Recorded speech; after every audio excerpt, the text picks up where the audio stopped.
No fair having to follow Larry, my good teacher, also my teacher, Lewis. I don't know if I can stand up here. I may wander. There may be wandering involved. I have some things I want you to have, but I don't want you to have them just yet, because if I give them to you now, you'll look at it. You know how that is in school. They don't give it to you till the very end. I'm going to give it to you in a minute. I'm going to look at that clock. I'm going to give that to you in 7 minutes. My name is Heather, and I am a chaplain. And that was also my teacher. And I also grew up in the Non-Instrumental Church of Christ. It's weird, though. Strange sort of overlaps, isn't it? And I was 18 years old and standing by my mother's bed. And she was on a ventilator. And she was 38, dying of breast cancer, with a husband beside her on his knees saying, "It's okay to go, please stay. It's okay to go, please stay. It's okay to go, please stay." And he was not a Christian, and I was. And I had nothing of please stay in me. Not because I think I was so wonderful, but because I had seen the whole progression, and I knew that staying was not an option. What we did not have was a chaplain. We barely had pastoral care because the church wanted to come in, but my father, as a non-Christian, did not understand the value and did not want a bunch of religious people doing religious things around him, right? It freaked him out. So he said no to that. So that meant we didn't get it either. And so we slept in ICU waiting rooms where nurses would flip lights on in the middle of the night and say, "There's no sleeping in here. This is a waiting room. There's no sleeping in here." And so we, bleary-eyed, sit up in the chair and look around till she left and flip the light back off and go to sleep again, because we were on duty. We were in vigil, right? We didn't know in vigil for what. We just were in vigil. We were in this state of non-locomotion. We were on pause. Somebody pushed pause in our family. There was no tomorrow. There was no yesterday. There was only the interminable now. And there was no palliative care team to come put their arms around us and say, "What is happening?" First and foremost, to ask us, "What do you think is happening?" If they had asked me, I would have said, "Well, she's on a ventilator." And they would have said, "Why?" And I would have said, "Because she can't breathe." And they would have said, "Why?" And when I was said, "I don't know, because she has breast cancer, and I don't know why that means you can't breathe." And that would have been honest. And those were good medical questions. And had we had excellent palliative care, someone would have told us the answers to those questions. And then, if I could have backed the clock up 2 weeks, there would have been somebody who had already sat down with us long ago and said, "This is what cancer looks like. This is what, if you treat it, it looks like. This is what this trajectory looks like. This is what this trajectory looks like. And this is what this trajectory looks like. These are the choices you have, and these are the things that are likely to happen." And then they would have leaned in like my very good team does at the hospital, and we say, "And now do you want us to talk about the hard things?" And sometimes people say, "Nope." And we say, "Okay, we love you and we support you. You let us know if you want to talk about hard things. Until then, we're going to talk about the things that are right here in front of us today, and we'll be back." And they say, "Okay." And so we keep coming back. And when they wave the flag and they say, "We're ready to talk about the hard things," then we do, right? Because it's hard enough when it's breaking your heart. It's 10 times harder when it's breaking your heart and it doesn't make sense and you don't know what to do and you're afraid you're going to do the wrong thing. That's a terrible, terrible thing, to think you might do this wrong. When there are so many choices, and when you're asked once in your life, I mean, nobody gets to rehearse this, right? Nobody rehearses this. Maybe once or twice in your life, you end up in an ICU with somebody you love more than life, and their doctors are looking at you and saying, do you want us to put them on a ventilator? Do you want us to code them? Do you want us to do CPR? Do you want us to do, and you're just like, it's like going to another planet all of a sudden. You've been thrust into this new universe, and you have to make these decisions right now. And part of you is saying, I know, how much does this cost? Right? You don't want to ask because it sounds terrible. It sounds like a terrible thing to say, how much does this cost? But it matters because we're not made of money. None of us. We scrimp and save and work, and we do the best we can, and we've tried to take care of people, and we're not prepared for $375,000 hospital bill. Who prepares for that? Who can pay that, right? So this is part of what I do. And I do it for my 18-year-old self and my 38-year-old mother and my 40-year-old father and my two little 12 and 13-year-old brothers. Because it doesn't have to be the way it was for us. You can have a chaplain for nothing just because you show up. And we'll walk with you, and we'll make no judgment about what you decide to do or not do, whether you're a person of faith or not. If you've got skin on you, you qualify for getting a chaplain. And if you don't like the one you got, we got more. We got 15 back there. You just till you get the one you can communicate with, we'll keep sending them. And then, in addition to that chaplain piece, I also work with the palliative care team, and I work with two great nurse practitioners. And the reason we exist is a lot like what Larry described. You have healthcare is, like I said, this other planet where they speak this other language, where they tell you some things and don't tell you others. And you're afraid to say, now, who are you? I know you're wearing a white jacket, but who are you again? Because I didn't see anybody that looked like you yesterday, I don't think. And you're probably right. You probably didn't see somebody that looked like them yesterday. You probably just saw another member of their team, and they're all wearing white coats, and they all look kind of semi-distracted, and they have a little mustard right here, right? That's what they look like because that's who they are, right? And you're entrusting your family's life with this person that you may or may not even remember their name. My team exists in large part because healthcare is so complicated, and it is overwhelming when you're upset. And then you have this complicated setting of all these acronyms where it costs all this money, and there are all these choices, and there's long-term care, and there's nursing homes, and there's skilled nursing care, and there's home with hospice, and there's hospice in the hospital, and there's, oh my gosh, it just goes on and on and on.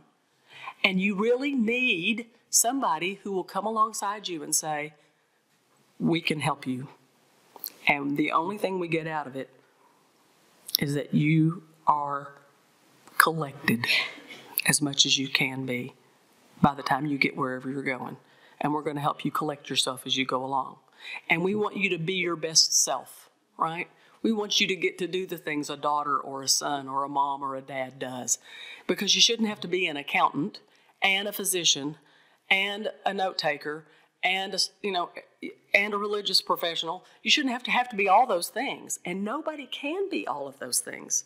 Did you hear Larry's anxiety that he talked about when he said, oh no, I'm going to have to be a chaplain to my own family? But he didn't. His dad was. His dad was the one that led them. And the pressure is off you to try to be everything to everyone, because invariably one child in the family gets to be the person that has to do it all. It's rare to find a family that everybody pulls together and equally shares the burden. It's usually one person, and it's a lot of times the eldest daughter. It's just the way it works out. Maybe that's our society. But we can help you as you help yourselves and your families, because we have navigated it. And on my team are 3 women who've all 3 lost a parent early and in a very complicated way. And we were without this kind of help. And so we're highly motivated. We're highly motivated and highly educated, and we're ready to go. So what do I have here for you? This is nothing more than a conversation that you need to have. And it's in the form of a paper because we're Americans and we like papers. And we really like papers that fold up neatly. And that's one of these. And it fits very nicely behind your driver's license, which is apparently all of your identity in the United States of America, right behind your driver's license. And what it is it is what is known as an advance directive, also known as a living will. And it's simply what kind of things you value and what do you value most. And if you were to have an emergency and you couldn't speak for yourself, who would speak for you? Who would you trust to speak for you? Because I got a lot of people with a lot of opinions in my family, but I really only want one of them speaking for me. And he's not speaking for himself. He's moving his lips and my voice is coming out. It's his ultimate nightmare. Right? My husband has to actually represent my wishes, right? And he knows that, and I've written them down for him, and I've talked to him about them. Now, I'm going to stop right here because a couple of you are not making eye contact anymore. And I think I know why. I don't think I'm terribly boring, but I do think I've made some of you a little uncomfortable because this is a little too close to home. Well, I tell you, I come by it honestly. And I know how much it hurts because we're talking about the end of this physical life. But as people of faith, we are not talking about the end of life. And I remind my patients all the time, we are never out of hope because hope is not something you run out of. That's like saying, I'm out of love, I just ran out. And people will say, well, they're saying there's no more hope. And I say, well, shame on them because there's always hope. Hope is something you do. The Apostle Paul tells us in the book of Romans. Hope is something we do. We lean into difficulty as people of faith because we know that suffering does what? What does it do? Perseverance. It creates perseverance. And that's the opposite of what people in this world will tell you. They'll tell you that suffering creates failure, falling down, and weakness, right? That if you suffer, then it lays you out. That is not what the gospel says. Suffering did not lay Christ out. Suffering led to his death and his ultimate resurrection.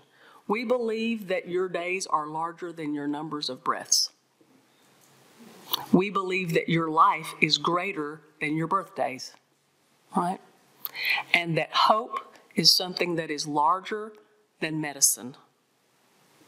So that's why we have chaplains have these conversations. And not the accountants. Because if we were talking about just money and just numbers, we would let the chief financial officers do this. But we believe there's something greater than what's happening in a medical room. That life is larger than what's happening right there in that moment. And you're bigger than this piece of paper. But we think it represents a good conversation for you and your family to have. And it says in mine, and I have one, and my husband has one. And where does it live? Right behind my driver's license, right? It lives right behind my driver's license, and it says, yes, put me on a ventilator for 10 days. If I don't assist, take me off. It's okay. And there's a note to my children there. It's okay, this is my choice. You didn't do anything wrong. And if you need to do CPR on me, and I don't have 3 or 4 comorbidities, other things that might kill me, then do it on me. But if I have 5 or 6 things wrong with me, my blood pressure is too high, I might have lung cancer, if I have all these other problems, then don't do CPR on me. Allow me to die naturally.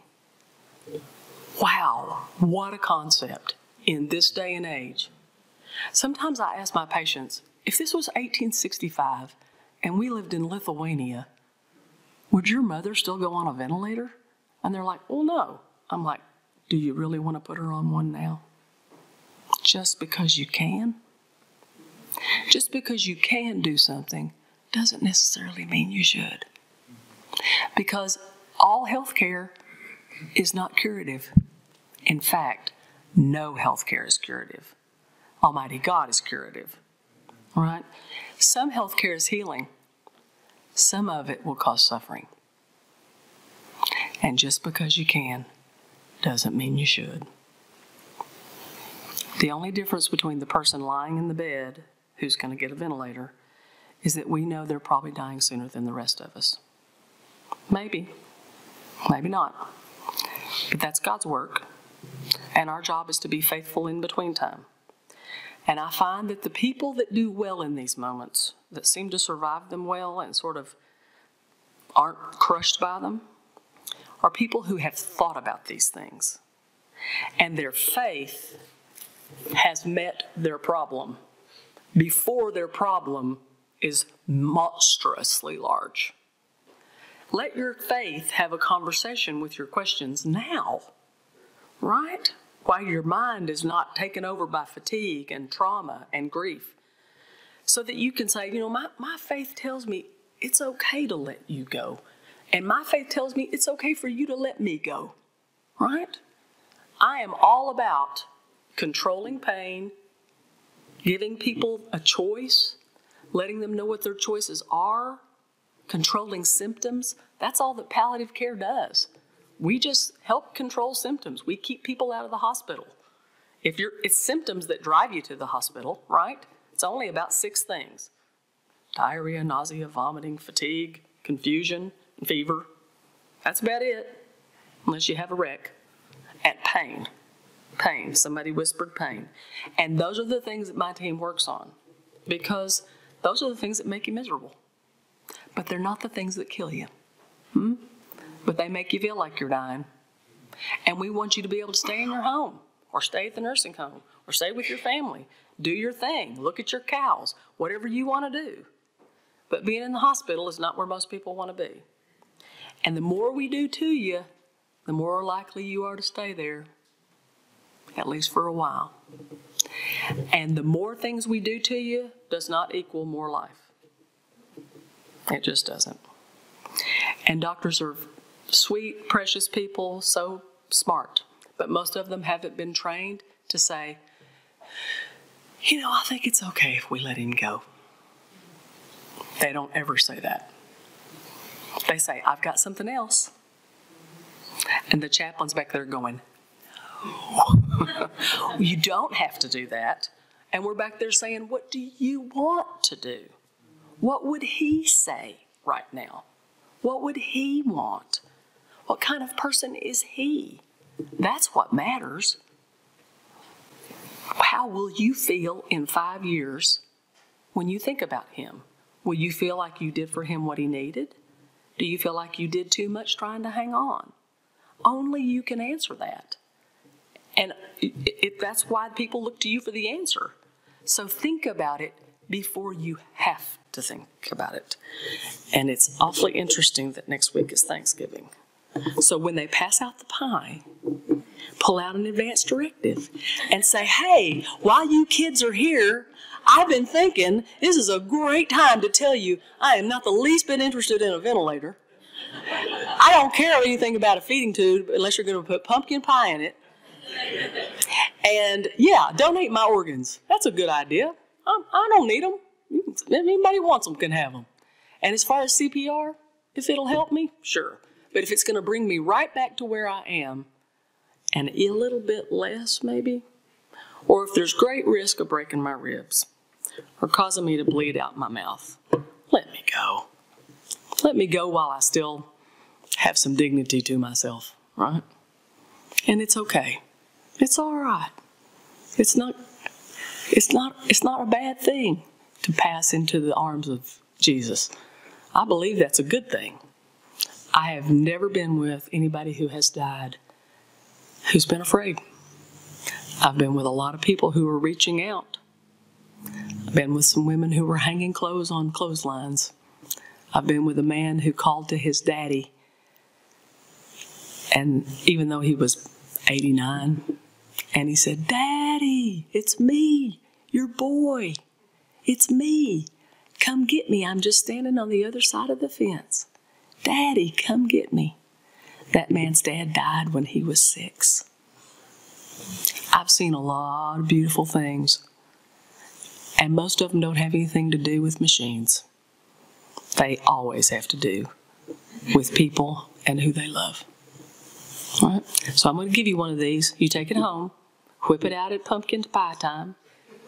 Get 2 witnesses. You don't have to have an attorney. 2 witnesses that won't benefit from your estate, which isn't hard for me because I have no estate. All right? So grab 2 people that the girlfriend and the boyfriend brought with them that you wouldn't want them to marry, but will do for a witness. So you'll serve as a witness, but that's about all, right? Get them to witness it, and then know that it's yours, and you can change it anytime you want to. You can change it at Christmas, and you can change it at Easter, and you can change it for every holiday, every time y'all are together from now on. You can change it tomorrow. It's yours. And most people do. But it's a really good place to start, and it's a really good conversation to start having. And it doesn't kill you. But neither will it keep you alive to not have it. May the Lord grace you with the courage to have the conversation that goes with the body and the life He gave you, that He's entrusted you with. If you need help filling this out, I work at Johnson City Medical Center. Just call me. I'll help you. Okay?